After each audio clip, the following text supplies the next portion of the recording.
We're going to be previewing the fourth round of AFC World Cup qualifying in today's video. And before I get into my scores, before I get into my match previews, my breakdowns, who I think is going through, who's going to round 5 because World Cup qualifying never ends, and who's getting eliminated, I do want to announce that I will be going live for at least 2 of these games, okay? Those confirmed games are Qatar versus Oman and Iraq versus Indonesia. Those are 100% confirmed. I'm going to try to do others. It depends on my schedule. But if you want to jump into those live watch-alongs, which are always a really good time, if you want to see all the other AFC content here on the channel, because you know I'm going to be back with hella takeaways from this window, make sure you are subscribed. Smash the like button. You guys have to let me know what you think is going to go down in the comments below, because these predictions were really, really tough. There's actually an argument for every single team here to advance, and if you want to hear an hour-and-a-half discussion about that, I recorded something with Michael Talks Football where that's literally was the theme of the video. I'll put that on the screen now. The first game we're going to talk about is Oman versus Qatar, and I feel like we can summarize these two teams very succinctly. Qatar, trash defensively, good offensively. Oman, trash offensively, good defensively. This is a battle of yin and yang. In my opinion, if you look at this group and qualifying overall, I believe Qatar have the pressure. If you disagree, let me know in the comments. I think Oman are moving in the shadows 100%. And I think if Carlos Queiroz wasn't the manager, then Oman would be getting 1% of the total discussion time about this entire qualification. If it was still Rashid Jaber, nobody would even mention Oman. They'd be like, oh yeah, they're also in round 4. Queiroz has brought a little bit to that because there's a little bit of intrigue, a little bit of a storyline, which is basically, does his years of experience with mainly Iran, but also with Qatar, is that enough to navigate through this stage of qualifying with an Oman team that he just got here? That's really the question for Oman. Nobody else really knows what to say about them because they're just kind of like a solid defensively inclined team that scores from crosses and stuff. That's essentially Oman. I'm not saying that to be insulting. I mean, it is what it is. If you think that Oman are a dynamic offensive side, you're delusional. If you still rate Carlos Queiroz, then you're probably expecting an Oman masterclass. And there are many who are expecting an Oman masterclass, and I don't think you're an idiot if you are predicting in the comments, Jack, I think Oman is going to win the group. I could 100% see that happening. UAE, Qatar, Oman, any of them could win the group. It's really that simple. Group A, if you're a betting man, I would not touch this group with a 10-foot pole. Carlos Queiroz is great, but Qatar are a different beast at home. That's their home field strength. I don't think it's enough love. For a country that doesn't have like 10,000-foot elevation or like the worst synthetic turf field you've ever seen where like the ball literally cannot go in a straight line because there's so many like dips and stuff. They beat everybody. Did they get a little lucky at points, mainly in the Iran game? Sure, but that's Qatar. Hello, that's the brand of this team. They tend to get lucky in these games. I mean, is it luck if it keeps happening 15 times in a row? I don't know. Maybe they're creating their own luck. But should we expect that luck to just suddenly stop here? I don't really think so. My one concern for Qatar, on top of the defense being easily the worst in round 4, is that I'm not totally convinced Julian Lopetegui knows what he's doing with Akram Afif yet. I don't like how much of a secondary figure Afif was in the Iran game, how he looked in the Uzbekistan game as well. I wasn't able to watch the Bahrain or Lebanon friendlies. I think they were played behind closed doors. Nobody really knows what happened. He got a goal against Russia, so I guess that's a good sign. But if Akram Afif is not the focal point, Qatar are done. It's over. 1 point maximum. They're probably going to finish last in this group. So Lopetegui, I mean, he's really got to justify his appointment here. You got to get Akram Afif going. My prediction for this game, oh gosh, I'm going to go with Qatar winning 2-1. Just because Akram Afif is the best player in Asia. Qatar are an amazing home side, and Oman are beatable. I have very low conviction in this, y'all. This could easily be a 1-1 draw. This could easily be an Oman 1-0 victory. I don't know if I love the Oman Queiroz project as much as others do yet. I know they got 4th at the CAFA, but they basically scored every goal in the 93rd minute. Maybe that's who they are. I'm not saying that's a good or bad thing, but I will back the Asian champions. I have to stick to my guns in this round because If not, then, I mean, I guess I was a fool the entire time. Next up, Indonesia versus Saudi Arabia. This is a really, really juicy rematch game. Obviously, Indonesia took 4 points against the Saudis in the previous round, beat the crap out of them in Jakarta. Although you could say fairly that they deserve to lose in Saudi Arabia. Martin Pais had some huge saves in that game, and Salam Al-Dosri missed another trademark penalty. So the Saudis will be wanting to get some get back here. They'll feel like that those drop points at Indonesia really, really cost them, and that's the whole reason that they're here. My prediction for this game, I'm going to go with the Saudis for a couple reasons. Number one is I rate Hervé Renard more than Patrick Kluivert. I don't rate Patrick Kluivert. And I'll say right now for my Indonesians watching who think that I hate you and think that I want to see the country burn, if Shin Tae-yong was the manager, I'm picking Indonesia in this game. I would, because I felt like tactically he's stronger than Patrick Kluivert. Maybe he doesn't speak Dutch. Maybe he didn't know the players as deeply or connect with them emotionally like Patrick Kluivert did. But I feel like he set Indonesia up for success. I look at Patrick Kluivert, I don't think the guy knows how to organize the back line. And speaking of a back line, the second reason that I'm picking the Saudis here is because Indonesia have some huge omissions in the goalkeeper. Emil's out. From what I read, Martin Pais is also probably out, which means Indonesia's down to their third goalkeeper. He's a domestic guy, played for the U20s. I don't remember his name. Indonesians say he's amazing, but Indonesians say everybody's amazing. I think Hilgers is also out, and Marcelino is out as well. Those are 4 huge omissions for Indonesia. Marcelino killed Saudi Arabia basically by himself in the other game. So now I'm looking at the team and I'm like, okay, you're missing your goalkeepers. You're a bad defensive team missing your goalkeepers. Not a good start. You're missing one of your defenders in Hilgers as well. Now you're also missing the most dynamic attacking player that you have. Thank God Indonesia has Romani back, but we don't know how he's going to look. He hasn't played in months. Maybe he got a couple minutes in the game before he's going to come over here and join Indonesia, but he's not fully in form. So I'm looking at Indonesia losing their biggest difference makers, and it's hard to pick them at that point. Now, to support the Indonesian argument here, I think if they come out and blitz Saudi and they press them again off the pitch, they could do this again. They already have the blueprint to win. Just do it again, assuming Renard hasn't made changes, which if he hasn't made changes, then I think the Mancini sacking looks stupid, because you appointed a guy who didn't learn from the ass whooping he received in Jakarta. I also think there's a mini talking point that the Saudis being the home side is actually a bad thing. It's not a bad thing in the sense that if they were playing in Indonesia, I absolutely think they lose this game too. But more of a bad thing is in if they don't start the game off well, the crowd's going to get restless. They're going to be booing. There's going to be probably 5,000 Indonesian fans in the stadium too.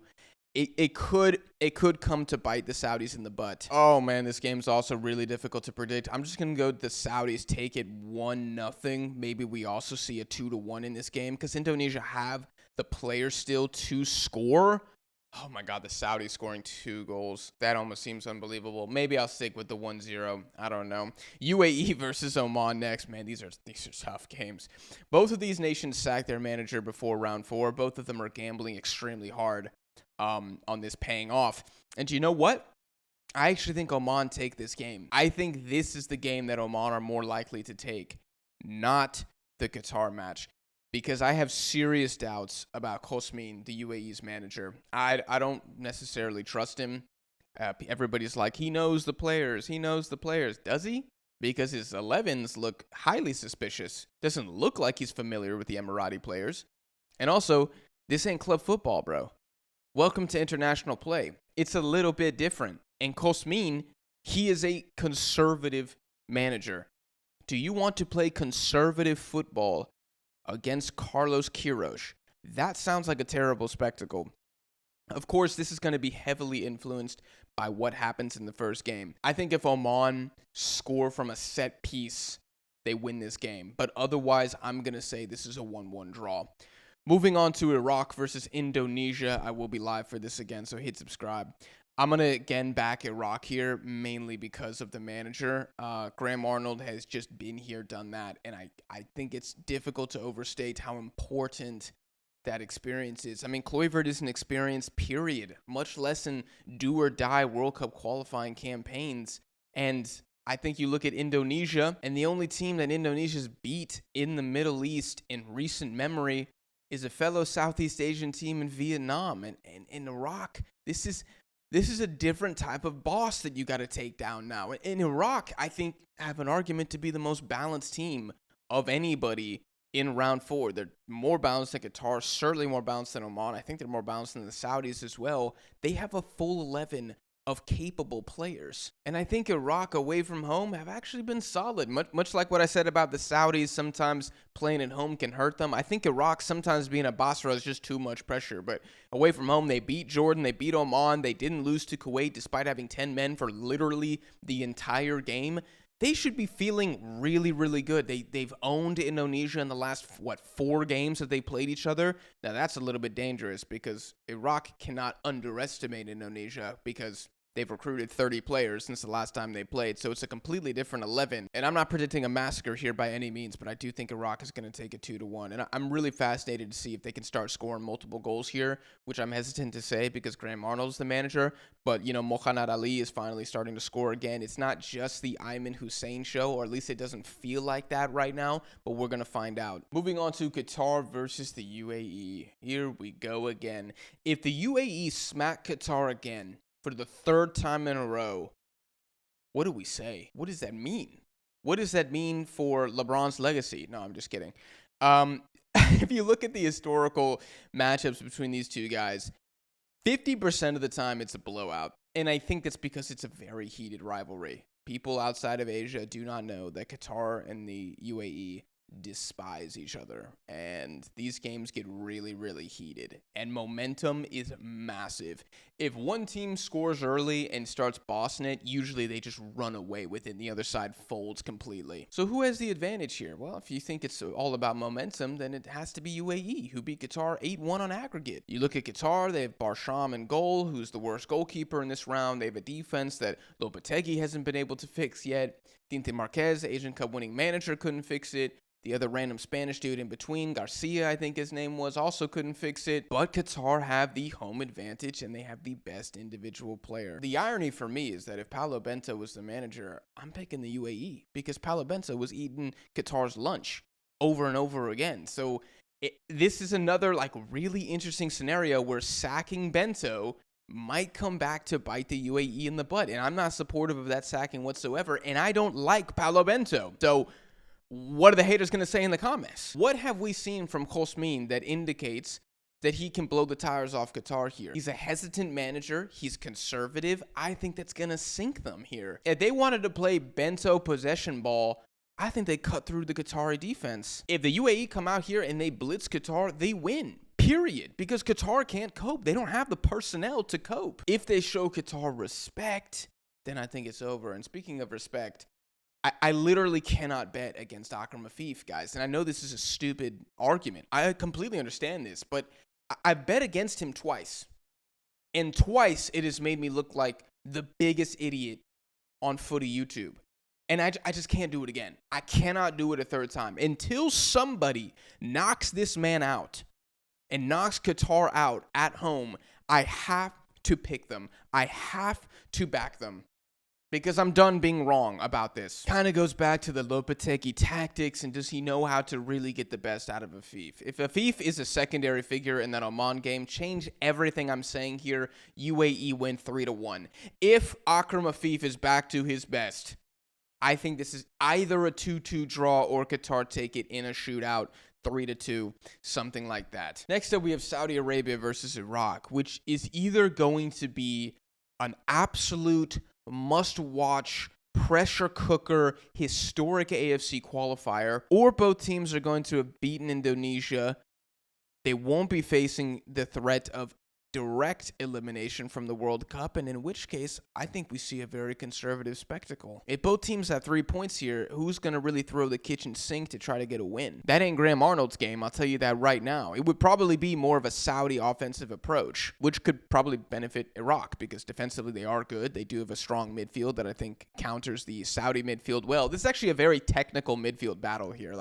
I feel like that's underrated. Iraq's midfield do have some beasts in it. Zidane Iqbal's back in the team. Al-Amari versus like Mohamed Kano, the other Al-Dawsari, not Salem Nasser, and Musabat Jawar. Like there's a lot of pieces here. But for the love of everything holy and sacred, and I'm talking to every Iraqi player right now, keep your cool. Do not get a red card. If there's one thing that destroys Iraq's round 4, it's somebody kicking somebody and getting a red. I swear, if they get eliminated because of a red card, because they go down to 10 men, I mean, it'll be tragic for the Iraqi people, but this is an emotional team. I think the emotions are more dangerous than the pressure for Iraq, if you guys know what I'm saying. If they can avoid self-destruction, I think minimum Iraq get a point from this game. I mean, they could definitely get 3. If I'm picking a winner, I would pick Iraq. I do think they're trying to make a statement here and beat the Saudis. I don't think it would be an amazing game,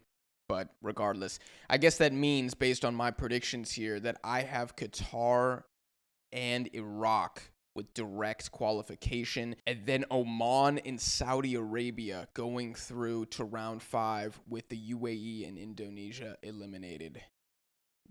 Godspeed to my predictions here, because, man, there's too many question marks, man. Asia's insane. We got new players coming in all the time. The UAE's got new players. Indonesia's got new players. Some of those new players are injured. Everybody here has sacked their manager. Everyone has gotten a new manager. Some managers, thankfully, we've seen a couple games. Others haven't played barely at all. You got a really weird qualification process where there's like several days rest that the pot 1 teams. I mean, it's just ridiculous, everything that's happening here. So anyways, guys, I think the takeaway is let's just enjoy it. Let's not focus too much on who's right, who's wrong. I will be going live for some of these games, like I said, so hit subscribe for that. And I'll be back with a lot of takeaways from round 4 and the rest of the Asian football that's going on this window. If you guys enjoyed, smash the like button. Again, let me know your predictions down below in the comments. I'll see you on the next one.